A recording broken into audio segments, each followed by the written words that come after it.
रामपुर गांव में जग्गू नाम का एक बाहुबली रहता था। उसे गरीब लोगों से बहुत नफरत थी। हालांकि जो गरीब लोगों की मदद करता था वो उसको भी नहीं बख्शता था। इसीलिए गांव में गरीब लोगों की बहुत ही बुरी हालत थी।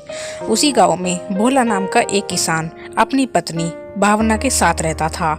उसके पास कुछ बकरियां थी, उनका दूध बेचकर वो अपना गुजर बसर करता था।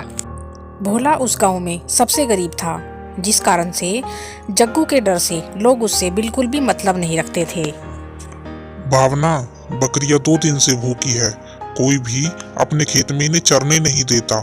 जिस खेत में भी जाता हूँ डंडा मारकर भगा देते हैं। आप लेकर तो जाइए, क्या पता कोई इन्हें चरने दे। अच्छा ठीक है। भोला अपनी बकरियों को लेकर जाता है। कुछ ही दूरी पर एक हरा भरा खेत था। भोला उसमें अपनी बकरियों को छोड़ देता है। तभी वहाँ पर उस खेत का मालिक आ जाता है। ओ भोला, गरीब कहीं के, तेरी हिम्मत कैसे हुई अपनी बकरियों को मेरे खेत में लाने की? रुक, अभी बताता हूँ तुझे। वो तेजी से जाकर भोला और उसकी बकरियों को 3-4 डंडे मारता है, जिसके डर से भोला वहाँ से अपनी बकरियों को लेकर भाग जाता है। फिर वो जंगल से बाहर आ जाता है तो वो देखता है कि एक बहुत हरा भरा बड़ा मैदान है। अरे वाह, ये तो बहुत हरा भरा मैदान है और घास भी ताजी है। तेरा लाख लाख शुक्र है भगवान, अब मेरी बकरियां भूखी नहीं रहेगी।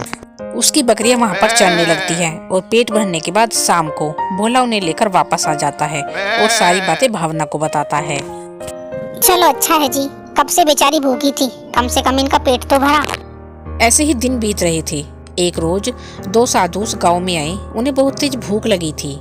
उन्होंने सबसे खाना मांगा, लेकिन गाँव में किसी ने उनको खाना नहीं खिलाया। बाद में भावना ने उन दोनों साधुओं को खाना खिलाया। साधु खाना खाकर उनकी एक बकरी के ऊपर हाथ फिराया और मुस्कुराए और वहां से चले गए। अगली सुबह जैसे ही भावना गौशाला में गई, उसने देखा कि एक बकरी ने सोने की मैगनी कर रखी है और वो देखकर उसे चौंक गई। अरे ये तो सोने की मैगनी है। अजी सुनते हो, जरा इधर तो आओ। क्या हुआ? आज बकरियों की जगह तुम क्यों मिमिया रही हो? ये देखो बकरी ने क्या किया है। अरे ये तो सोने की मैगनी है। इसका मतलब साधु ने जो रात बकरी के ऊपर हाथ फेरा था, ये उन्हीं का चमत्कार है। इसने सोने की मैगनी दी है। मैं इनको अभी बाजार में बेच कर आता हूँ। भोला जाकर उन्हें बाजार में बेच आता है, जिसके बदले उन्हें बहुत सारे पैसे मिलते हैं। अरे इतने सारे पैसे अरे अब तो हम भी अमीर हो जाएंगे और हमारी भी गरीबी खत्म हो जाएगी। हाँ हाँ भावना। फिर भोला अपनी बकरियों को उसी मैदान में ले जाता है जहाँ पर हरा भरा घास था। वहाँ पर उसकी बकरी थोड़ी घास खाती है और फिर से सोने की मैगनी दे देती है। इस तरह से उनका समय बदल गया और वो बहुत अमीर हो गए। ये देखकर गाँव वाले बहुत ही परेशान हो रहने लगे। ना जाने कौन सा खजाना हाथ लगा इन गरीबों के हाथ, एकदम से अमीर हो गए।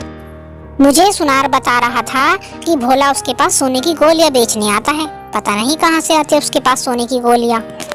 ये बात पूरे गांव में फैल जाती है और जाते जाते ये बाहुबली जग्गू के पास भी पहुंच जाती है और वो सारी सच्चाई पता लगवा लेता है। ए शंभू, जरा उठाकर तो लाओ उस भोला की बकरियों को, बहुत अमीर हो लिया वो। जग्गू उसकी सारी बकरियों को उठवा लेता है। अब हम क्या करेंगे? लेकिन जब ये बकरियां जग्गू के पास जाती है, वो उन्हें खूब खिलाता पिलाता है, लेकिन फिर भी वे सोने की मैगनी नहीं देती। उस भोला ने हमें बेवकूफ बनाया। चलो चलो अभी इन बकरियों को लेकर उसके पास। जग्गू उन बकरियों को लेकर भोला के घर जाता है। अरे ओ भोला, बाहर निकल। तूने हमसे झूठ बोला कि ये सोने की मैगनी देती है। इसे ऐसी सजा दो कि ये जिंदगी भर याद रखे। खूब मारो इसको। नहीं नहीं, हम झूठ नहीं कह रहे मालिक, इन्हें कुछ मत कीजिए। तभी वो जादुई बकरी सोने की मैगनी कर देती है और जैसे ही जग्गू उन्हें अपने हाथ में उठाता है तो वो सोने की नहीं रहती। ये सब क्या हो रहा है भाई आखिर? तभी वहाँ वो साधु आते हैं और कहते हैं, ये सब तुम्हारे कर्मों का नतीजा है ठाकुर। तुमने गरीबों के साथ जो अत्याचार किया है, ये सब उसी वजह से हो रहा है। और तुम तो क्या, भोला और भावना के सिवा जो भी इसकी सोने की मैगनी लेना चाहेगा उसके साथ यही होगा। इसकी सोने की मैगनी सिर्फ भोला और भावना को ही मिलेगी। ठाकुर जग्गू को अब सब समझ आ गया था। उसे अपनी करनी पर बहुत पछतावा था। उसने गरीबों के साथ अब अत्याचार करना छोड़ दिया था और भोला, जो कि गांव में सबसे गरीब था, आज वो सबसे अमीर बन गया था।